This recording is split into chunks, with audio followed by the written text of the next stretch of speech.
In 1966, a group of 85 ballet enthusiasts and visionaries under the leadership of the late Marjorie Riggs met at Commerce College and decided that Spartanburg needed to have the opportunity to enjoy live classical ballet.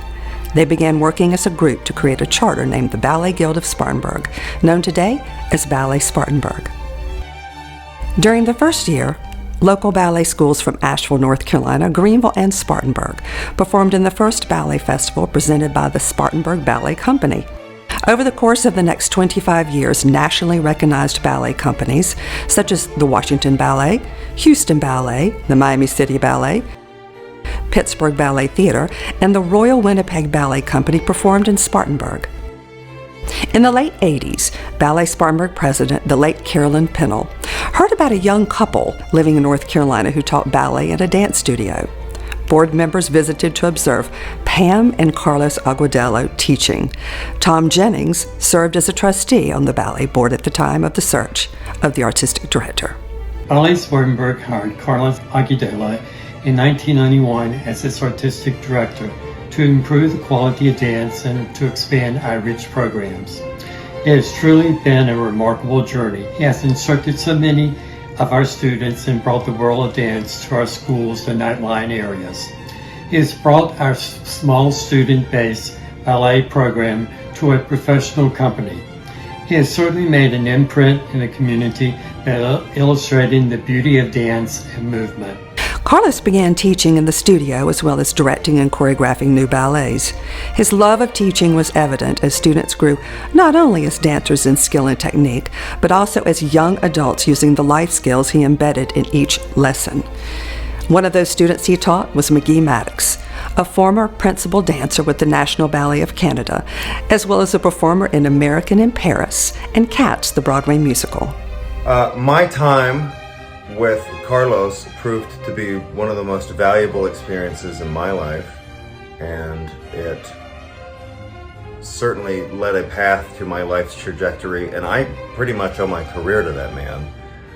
He always created a very safe and inviting place for a young boy in Spartanburg who wanted to be a dancer, and he always showed me the beauty of ballet and of art and of music, and he always allowed me to be myself, and for that I am forever, ever grateful. Chase Brock, now a New York choreographer, filmmaker, and stage director, was also a male ballet dancer who studied under Carlos, and he actually performed in the very first production of Peter and the Wolf. Carlos was the ultimate mentor. It was about technique. Make no mistake, it was about technique, and that was exactly what I needed. But it was also about watching a man dance and learning about everything from performance to costume to how to work with an orchestra. I remember on stage for the Nutcracker, we were working on the Snow Pas-de-Deux, and the tempo wasn't quite what we had rehearsed. And Carlos came on stage and encouraged me to speak to the conductor and ask about the tempo. And so it was a holistic training. And it was a wonderful, wonderful sense, a sort of invitation to be exactly who I was. And as I said, Carlos was a wonderful mentor to me as an older male dancer. And yet he encouraged me with character roles and acting and ways of sort of finding myself and where I might fit into the ballet landscape and the larger arts landscape. The most recognized ballet, the Nutcracker, has been an annual Christmas tradition for families for 30 years. Over 80,000 patrons have been a part of the magic and the charm of this beautiful ballet. But the professional backdrops and costumes were not created until 1995, when Ballet Spartanburg took a tremendous risk to raise $95,000 to purchase new backdrops. The backdrops were designed by Francois Cloutier. He had designed numerous ballet productions, and his artwork was inspired by the world of ballet. We commissioned Mr. Cloutier to design brand new sets for our Nutcracker production. He suggested that we use Grosh Scenic Studios in Hollywood, California. We began a capital campaign to raise $90,000 to build the sets designed by Francois Cloutier.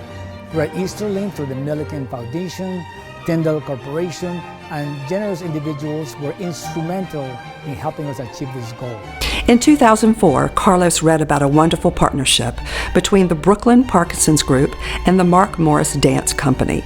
He decided to go to New York and see how they were using dance to improve the quality of life for people with neurological diseases and disorders such as Parkinson's.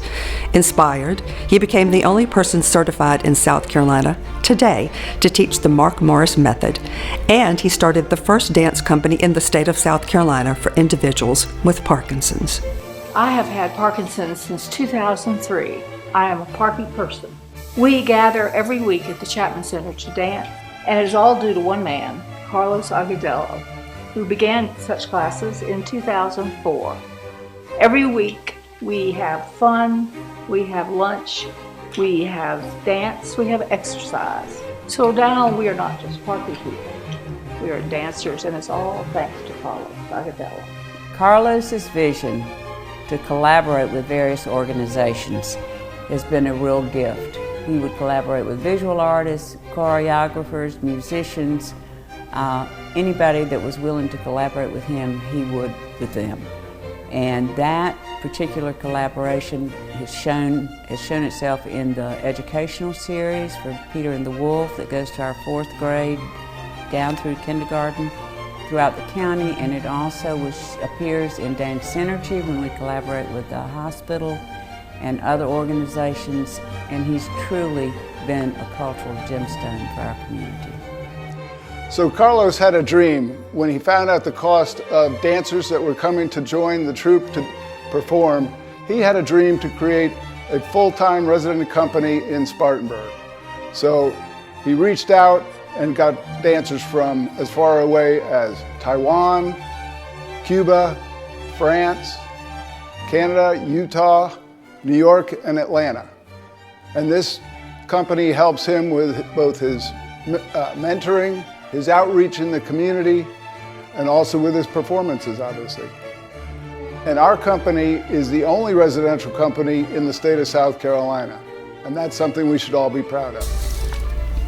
In 30 years, Carlos Agudelo has taught over 3,000 students in the center, impacted over 450,000 students in schools through arts education, created 47 original ballets, choreographed, directed, and produced over 423 ballet presentations, been a part of 41 artistic collaborations, taught over 80 individuals in the Parkinson's class, trained 27 professional company members, apprentices, and trainees, and has toured with the company to North Carolina, Texas, and Las Vegas.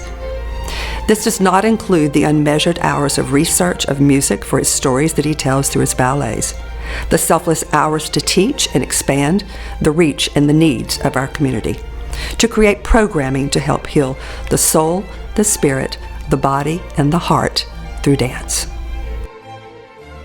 Carlos is indeed a treasure in our community, and it is an honor for us to work with him every day. He is kind, generous, considerate, passionate, and the consummate gentleman.